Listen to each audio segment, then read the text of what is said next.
जगाला कौतुक वाटेल का नाही मला माहित नाही, पण आपल्या आपल्या जगण्याचं आपल्याला कौतुक वाटलं पाहिजे. निसर्गाचा पहिला नियम आहे, येण्याचे संकेत मिळतील, जाण्याचे मिळणार नाहीत. निसर्गाचा दुसरा नियम आहे, येतानाही काय घेऊन यायचं नाही आणि जातानाही काय घेऊन जायचं नाही. मोठा श्रीमंत माणूस बसलेला होता, त्याला एवढं टेन्शन आलं, म्हणलं काहीच घेऊन जाता येत नाही आणि मग कमवायचं कशाला. त्याला टेन्शन आलं आणि ऑफिसमध्ये गेल्याबरोबर सगळा स्टाफ समोर गोळा केला. म्हणलं तुम्हाला वाटेल तितका पगार देतो, पण कमवलेलं वर घेऊन जायचं काहीतरी सुविधा उपलब्ध करा म्हटलं. सगळे टेन्शन मध्ये आले, आतापर्यंत कोणच घेऊन गेलेलं नाही साहेब, आणि तुम्ही कसं अपवाद. नाही म्हणला, लागल तेवढा पगार घ्या, आयडिया काहीतरी द्या. दुसऱ्या तिसऱ्या दिवशी एक जण आला, म्हणला साहेब आयडिया म्हणलं आपल्याकडं. कोणी सांगितलं तुम्हाला वरती घेऊन जाता येत नाही? 100% घेऊन जाता येतं म्हटलं. म्हणलं ते कसं? तुम्ही कधी अमेरिकेला गेलाय का? गेलोय की म्हटलं. मग तिथं आपले रुपये चालतात का? हे म्हणला आपले पैसे, आपला रुपया तिथं कुठं चालतो का? म्हटलं मग काय करतात? काय नाही म्हटला, एअरपोर्ट वरतीच करन्सी चेंज करतो, डॉलर घेऊन जातो आणि मग डॉलर चालतात. कधी जर्मनीला गेलाय का? तिथं अमेरिकेतला डॉलर चालतो का? अहो म्हणले साहेब तिथं डॉलर कुठे चालतो का? चेंज करतो, युरो घेऊन जातो. आणि तो युरो तिकडं दुबईला चालतोय का? नाही म्हणले तिकडे वेगळं चलन आहे. म्हणला वरती घेऊन जाता येतात पैसे, पण तिथलं चलन वेगळं आहे. म्हणला जाताना ते पैसे म्हटला पुण्याईमध्ये ट्रान्सफर करायला लागतात. पुण्याईच्या चलनात जर पैसे ट्रान्सफर केले तर तेवढं वरती घेऊन जाता येतं. कुणीच मालक नाही होत, आपण विश्वस्त आहोत. सांभाळायचं, पुढच्या पिढ्यांच्या हवाली करायचं आणि ज्या दिवशी निरोप येईल त्या दिवशी तिकीट काढून निघून जायचं. इतका साधा, सरळ आणि सोपा अर्थ जगण्याचा आहे. या माईकवर मी आज बोलतोय, याच्या आधी किती जण बोलले? हजारो लोक बोलले. उद्या दुसरं कोणीतरी, यांनी फक्त विकत घेतलाय आणि कोणाला तर जोडून द्यायचं, ते सुद्धा मालक. आता मालक 5-10 मिनिटं मी, उद्या दुसरं कोणतं. मालक कुणीच नाही, आपण विश्वस्त आहोत. सांभाळून पुढे फॉरवर्ड करायचं. ज्या खुर्च्यांवर तुम्ही बसलायत ना, या खुर्च्यांवर कितीतरी जण बसून घ्या. उद्या या खुर्च्या दुसऱ्या कोणत्या तर कार्यक्रमात असतील, परवा आणखी तिसऱ्या कुठल्या तरी कार्यक्रमात असतील. म्हणून मला काय म्हणायचं माहितीये का, पद, प्रतिष्ठा, सत्ता, संपत्ती सगळं चंचल आहे. आज आहे उद्या नाही, माहित नाही. जे काही क्षण येतील ते आनंदाने जगता येतील का? प्रत्येक क्षणाचा माणूस म्हणून आनंद घेता येईल का? ही भूमिका आपली असली पाहिजे.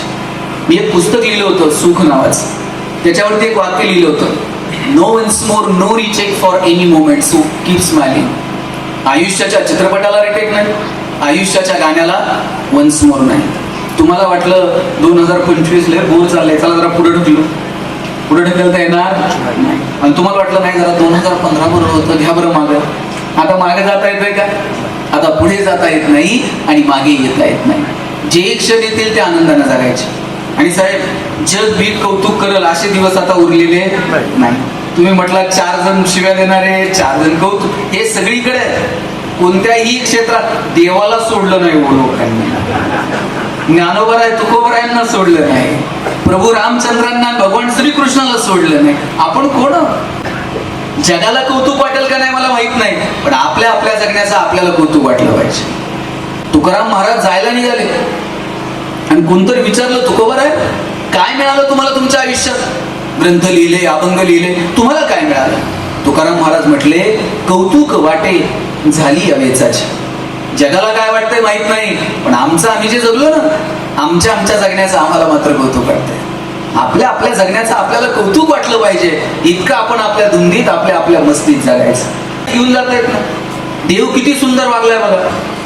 एक तर जन्माला येण्याचे संकेत 9 महिने आधी मिळतात, कोणतर जन्माला येणार आहे, पण जाण्याचे संकेत 9 मिनिट पण आधी मिळत नाही.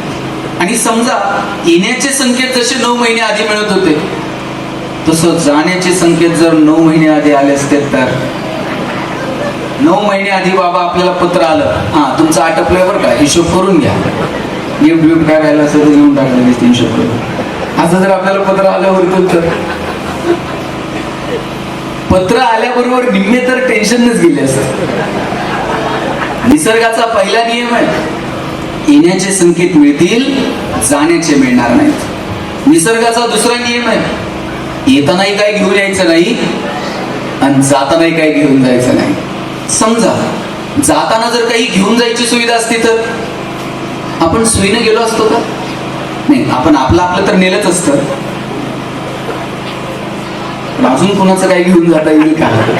माणसाने याचाही विचार केला असता. आणि माणूस एकमेव प्राणी आहे ज्याला हे निसर्गाचे नियम कळतायत पण ओळख नाहीयेत. इतर प्राणी पक्ष्यांची नाळ अजून थोडी बहुत तरी निसर्गासोबत जुळून आहे.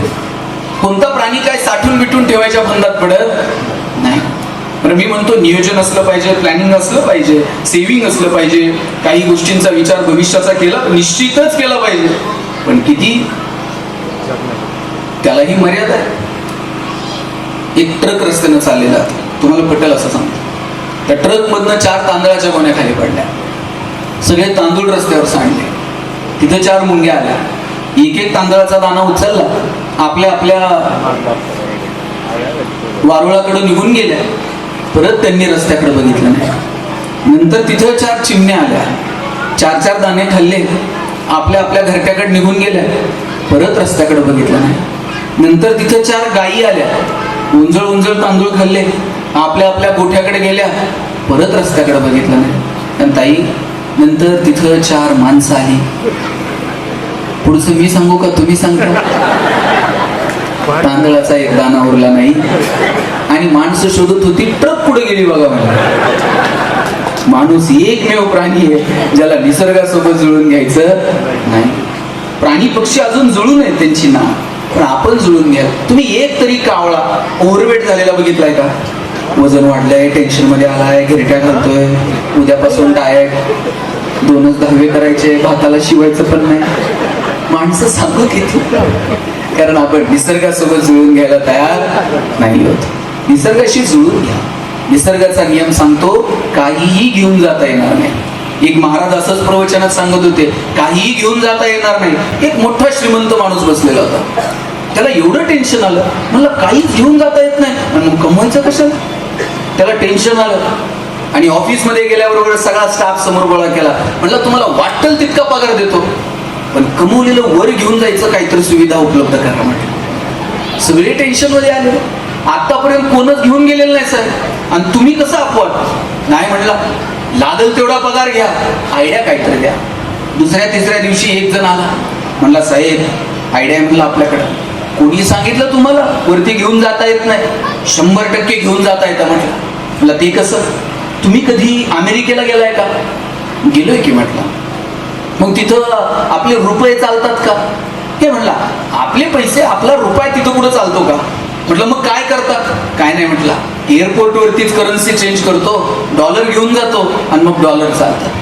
कधी जर्मनीला गेलाय का? तिथं अमेरिकेतला डॉलर चालतो का? अहो म्हणले साहेब तिथं डॉलर कुठे चालतो का? चेंज करतो, युरो घेऊन जातो. आणि तो युरो तिकडं दुबईला चालतोय का?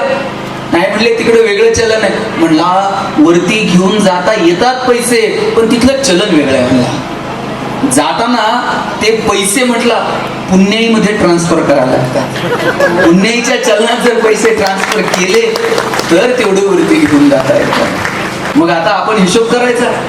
आपण आयुष्यात, जुनी माणसं हुशार होती. पाप पुण्याला माणसं घाबरत होती. नको, हे मगाशी म्हटलंय, मैं ना खाऊंगा मैं खाने दूंगा. ही जुनी माणसं घाबरायची. नको, हे पाप आहे, हे माझ्याकडनं व्हायला नको. काही चांगलं केलं तर हे पुण्य आहे असं पोरांना सांगितलं जात होतं. साहेब हल्ली लोक पुण्याचाही हिशोब ठेवत नाहीत आणि पापाला तर घाबरायलाच तयार. पाप हे पुण्याईसारखा शिष्टाचार होऊन बसलाय, त्याला अधिकृत मान्यता देऊन टाकली आहे आणि मग तिथे गडबड झाली.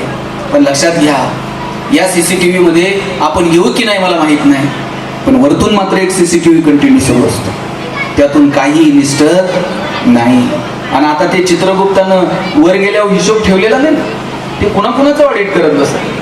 त्यांना सांगितलंय वर आल्यावर काहीच नाही, खालीच फिडून यायचं. खालून नीलचा दाखला घ्यायचा संस्थेचा NOC, त्याच्याशिवाय वरती एंट्री नाही. आयुष्यात कुणाच्या बापाला घाबरू नका. घाबरायचंय तर स्वतःच्या कर्माला घाबरा, कारण कर्म कधी ना कधी वसुलीला येतं. आणि एकदा का कर्म वसुलीला आलं तिथं कुणाचाच वशिला चालत नाही. आणि म्हणून कर्माला घाबरावं. रोज स्वतःचं आत्मपरीक्षण करावं. आजचा दिवस कसा गेला? आज आपण काय कमवलं? आज आपण कोणाला मदत करू शकलो का? आज आपण कोणाला दुखावलं तर नाही? आज आपण कोणाला फसवलं तर नाही? माहीत नाही आपण किती दिवस इथं पाहुणे आहोत. जे क्षण येतील ते आनंदानं जगण्याचा विचार आपण केला पाहिजे. मुळात आनंद, सुख या सगळ्या गोष्टी बाजारात विकत मिळत नाहीत. ज्ञानोबरायांनी सांगितलं, किंबहुना सोय जीव आत्मयाचे आहे, तेथ जे होय तया नाम सुख. ज्ञानोबरायांनी सांगितलं, आत्म्याशी जे संबंधित आहे ना त्याला सुख म्हणावं. पण आपण ते साधनांमध्ये शोधायला लागलो. हे विकत घेतलं म्हणजे सुख मिळेल, ते विकत घेतलं म्हणजे सुख मिळेल. साधनांवरती जर सुख अवलंबून असतं, जगातली सगळी श्रीमंत माणसं सुखी झाली असती आणि गरीबाच्या वाट्याला सुख आलं नसतं. साधनांनी माणसाचं आयुष्य सोपं होईल, सुलभ होईल, पण ते सुखी होईलच याची खात्री मात्र देता येत नाही. साधनं ही वापरण्यासाठी असतात आणि माणसं ही जपण्यासाठी असतात. आपण उलट करतो. आपण माणसं नको तशी वापरतो आणि साधनांना जपत बसतो. तुटलेलं फुटलेलं साधन परत घेता येईल, पण गमावलेली माणसं मात्र परत मिळत नाहीत. त्यामुळे माणसांना जपता येईल का? जोपर्यंत आपल्या डोळ्यात प्रेम आहे आणि हृदयामध्ये वात्सल्य आहे तोपर्यंतच आपण माणूस आहोत. ज्या दिवशी डोळ्यातलं प्रेम संपलं, हृदयातलं वात्सल्य संपलं, त्या दिवशी समजायचं आपण माणूस उरलो नाही, आपण यंत्र होत चाललेलो आहोत. आपलं माणूस पण तोपर्यंत जिवंत आहे, तोपर्यंत कुणाचं तरी दुःख बघून आपल्या डोळ्यामध्ये अश्रू तरळतात. कुणाच्या तरी मदतीसाठी आपले हात सरसावतात, कुणाच्या तरी मदतीसाठी आपले पाय धावतात. पण आपल्या मदतीला, आपल्या धावण्याला, आपल्या हातांच्या सरसावण्याला सुद्धा योग्य दिशा असली पाहिजे. कष्ट सुद्धा योग्य दिशेने केले पाहिजेत, अन्यथा तेही फुल ठरतात. मी असंच कॉलेजच्या मुला मुलींचं सेमिनार होतं आणि म्हटलं, तुम्हाला जर यशस्वी व्हायचं असेल तर कष्ट करा, दिसेल त्याला मदत करा. त्यांच्या डोक्यातच कष्ट करा, दिसेल त्याला मदत करा. सेमिनारमधनं बाहेर पडले, एका पोराच्या डोक्यातच कष्ट करा, दिसेल त्याला मदत करा. एका बंगल्याला आग लागलेली होती, याच्या डोक्यात दिसेल त्याला मदत करा. आगीमध्ये शिरला, प्राणांची बाजी लावली, दिसेल त्याला उचलायचा, रस्त्यावर आणून ठेवायचा. स्वतःचे प्राण जीवावर उदार होऊन आगीत शिरला, 10 माणसं आगीतनं त्यानं रस्त्यावर आणून ठेवली आणि स्वतः जेव्हा तो रस्त्यावरती आला, बाहेर आल्याबरोबर पोलिसांनी त्याला अटक केली. हा म्हणला, हो मी स्वतःच्या प्राणांची बाजी लावली, 10 माणसं आगीतनं बाहेर काढली आणि तुम्ही मला अटक करताय. पोलीस म्हणले, मूर्ख माणसा, जी माणसं तू आगीतनं बाहेर आणून ठेवत होता ती अग्निशामक दलाची होती. ती आग विझवत होती, तू त्यांना बाहेर काढत होता. तुमच्या कष्टाला जर दिशा नसेल तर ते कष्ट सुद्धा हिताचे नाही. योग्य दिशेनं करा. सामाजिक दृष्ट्या त्यांच्या जडणघडणीमध्ये तुमची भूमिका महत्वाची आहे. माणूस म्हणून आपण त्यांना घडवतोय का, हा विचार तुमच्या मनामध्ये सातत्यानं असला पाहिजे. आज आपण गृहिणी असणं चुकीचं आहे. तुम्ही गृहिणी आहात तर तुमच्या मुलाबाळांच्या संस्कारांवरती काम करा, त्यांच्या शिक्षणावरती काम करा, वेळ द्या त्यांना भरभरून.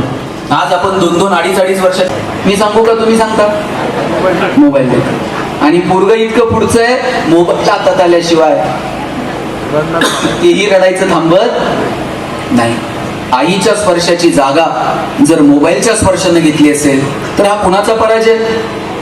विज्ञान तंत्रज्ञानाचा विजय आहे का मातृत्वाचा पराजय आहे हे ठरवण्याची वेळ आलेली आहे. मी म्हणत नाही मोबाईल देऊ नका, मुलं टेक्नोसेव्ही असली पाहिजे, त्यांना नवीन तंत्रज्ञान कळलं पाहिजे, पण किती, कोणत्या कारणासाठी? अरे पोरं हल्ली मैदानावर खेळताना पण दिसत नाही. आम्ही जर लहानपणी खेळायला गेलो ना, आई पळत द्यायची, बाद झालं रे खेळायचं, चला आता अभ्यासाला बसा. आता आईला काठी घेऊन पोराच्या मागं पळावं लागतं. ये बाबा ठेव मोबाईल, चल मैदानावर, 4 उड्या मी मारते, तू 2 तर मग. इथपर्यंत येऊन ठेव, इथपर्यंत येऊ देऊ नका. मुलाबाळांच्या शिक्षणाचा विचार करा, त्यांच्या संस्कारांचा विचार करा. आम्ही जर जेवायला बसलो ना, आजोबा जवळ घ्यायचे, बसा रे जेवायला, सगळ्यांनी असा गोल करून जेवायला बसायचं. आता किती कुटुंब अशी आहेत की जिथं असा गोल करून जेवायला बसलं जातं. आता गोल उरला नाही. एक पिढी होती गोल करून जेवायला बसायची, त्यानंतर अर्ध गोल आला, पुढे टीव्ही सुरू असतो, एकमेकांना फक्त रिमोट फेकून मारायचं राहिलेलं असतं. आता अर्ध गोलही संपत आलाय. आता प्रत्येक जण आपापल्या सोयीने येतो, मोबाईल बघता बघता जेवतो आणि आपापल्या सोयीनं निघून जातो. संवादही उरला नाही. आम्ही एकत्र जेवायला बसायचो, आजोबा सांगायचे चला ताटाच्या भोवती पाणी फिरवा. आम्ही म्हणायचो का फिरवायचं? ताटाच्या भोवती पाणी फिरवल्यावर ताटातले पदार्थ काय बदलतात का?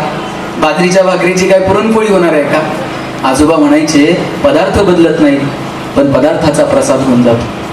बाजरीच्या भाकरीची पुरणपोळी होत नाही, पण एकदा का त्या पदार्थाचा प्रसाद झाला मग त्याचा सन्मान ठेवला जातो. ताटावर बसलं का ते म्हणायचे हात जोडा आणि आभार माना. म्हटलं कोणाचे आभार मानायचे? ते म्हणायचे ज्यानं पिकवलं त्या शेतकऱ्याचे आभार माना, जिनं शिजवलं त्या तुमच्या आईचे आभार माना, आणि ज्यानं भूक दिली त्या भगवंताचे आभार माना. कृतज्ञता आपोआप रुजली गेली. सकाळी उठलात ना देवाचे आभार माना. आजचा दिवस बघायला मिळाला बरं का, थँक्यू, तुझे आभार व्हा. रात्री झोपताना पुन्हा त्याला थँक्यू म्हणा, आजचा दिवस छान गेला, उद्याचाही बघायला मिळू दे. पण हल्ली आमचा दिवसही मोबाईलनं सुरू होतो आणि रात्रही मोबाईलनं होते. सकाळी उठल्याबरोबर चाचपडतच हातात मोबाईल येतो आणि लगेच लॉक ओपन करून काल टाकलेल्या फेसबुकवरच्या फोटोला किती लाईक्स आणि किती कमेंट्स. 2-4 जरी कमी असल्या तरी आम्हाला करमत नाही. आणि रात्रीत तर सोय नाही. डोळे ताणून ताणून जोपर्यंत डोळे आपोआप झाकत नाही तोपर्यंत मोबाईल बघायचा असतो. तरुण पोरं तर रात्री डीपी असं झूम करून बघतात. पण कमालीचे आम्ही ऍडिक्ट झालो. मोबाईल चांगलं साधन आहे, पण किती आणि कशासाठी हे मात्र ठरवलं पाहिजे. साधनं आपल्यासाठी आहेत, आपण साधनांसाठी नाही आहोत. आपला रुबाब असला पाहिजे साधनांवरती, पण साधनं जेव्हा माणसांवरती रुबाब गाजवतात आणि आपण त्याच्या कमालीचे आहार जातो त्यावेळेस मात्र आनंदापासून दूर जातो. मला मुळात तुम्हाला एक विचारायचंय, तुम्हाला आनंदी राहायचंय का हो? किती जणांना आनंदी राहायचं? सव्वा हात करायचा, घ्या हात करा. सगळ्यांना आनंदी राहायचंय. मी दुसरा प्रश्न विचारतो, हा दाखवायचंय राहायचंय? मग ते फार सोपं आहे. माझा दावा आहे बहुतांशी लोकांना आनंदी राहायचं नसतं. त्याला तिथं बघण्यात इंटरेस्ट नाहीये. आपण कुठे आहोत हे जगाला कळलं पाहिजे यात इंटरेस्ट आहे. बरं मोबाईल आहे, स्टेटस ठेवायची सुविधा आहे, अडचण काहीच नाही, ठेवलंच पाहिजे. पण खरं दुःख कधी माहितीये? ज्याच्यासाठी स्टेटस ठेवलं त्यानं जर बघितलं नाही ना, इतकं वाईट वाटतंय. असं वाटतंय ट्रिपचे सगळे पैसे वाया लागले. आमचा आनंदही आमचा राहिलेला नाही आणि आमचं दुःखही आमचं राहिलेलं नाही.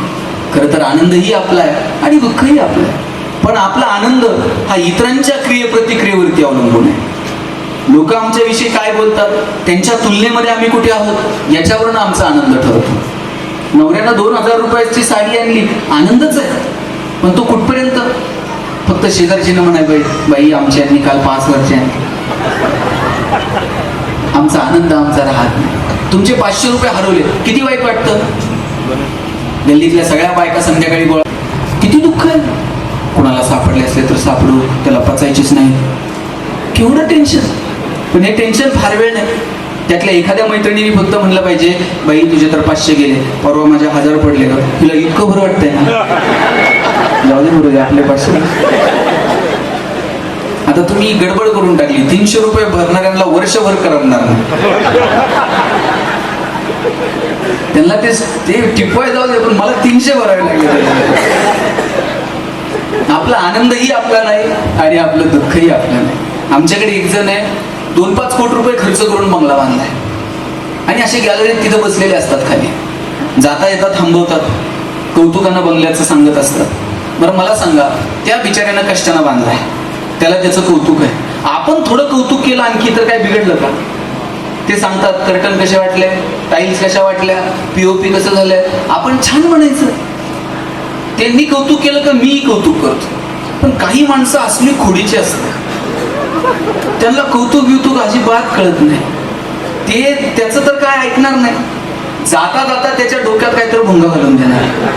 त्याला म्हणणार ते बाकीचं सगळं ठीक आहे, मला किचनची दिशा जरा गडबड आहे. याला 2 दिवस करमत नाही. किचन वाटा पाडू का उमरा तोडू का काय करू. आज सकाळी येताना काकांची भेट झाली. म्हणलं काका, रोज तुम्ही बंगल्याचं काहीतरी सांगता, आज 10 मिनिट झाले तुम्ही बंगल्याचं काहीच बोलायला तयार नाही. ते म्हणले सांगायचं काय? म्हटलं आता काय राहिलं या बंगल्यात? म्हणलं झालं काय? अरे काय उरलं नाही रे. म्हणलं हो काल बांधला असा दिसतो, त्या 2-5 वस्तू तर मला नव्या दिसतात आणि तुम्ही म्हणताय बंगल्यात काही राहील. अरे म्हणले बंगल्यात काही उरलं. म्हटलं झालं काय? म्हटले आपल्या शेजारच्या याच्यापेक्षा मोठा बांधलाय, आता याच्यात राहिलंय काय? आपण तुलनेमध्ये जगतो, इतरांच्या तुलनेमध्ये कुठे आहोत याच्यावरून आपलं सुख, याच्यावरून आपला आनंद ठरतो. आणि म्हणून आपलं एक जगणं असतं. थोडंसं अंतर्मुख होऊन आपण आपल्या जगण्याकडे पाहिलं पाहिजे. आपल्या आनंदाच्या, आपल्या दुःखाच्या, आपल्या काय जागा आहेत त्या आपल्याला समजल्या पाहिजे. ही महिलांची पतसंस्था आहे आणि सगळ्या महिला सभासद आहेत आणि इथं मोठ्या संख्येनं पुरुषही उपस्थित आहेत. माझी सगळ्या पुरुषांना विनंती आहे, त्यांना जर त्यांचं जगणं जर तुम्हाला सुंदर करायचं असेल ना, कधीतरी त्यांचं कौतुक करायला शिका. आणि काय लागतं कौतुकाला? आई असेल, बहीण असेल, मुलगी असेल, पत्नी असेल, त्यांना फक्त म्हणा, आई तू जन्म दिला म्हणून जग बघायला मिळालं. कधीतरी बहिणीला म्हणा, तुझ्यामुळे घराचं गोकुळ झालं.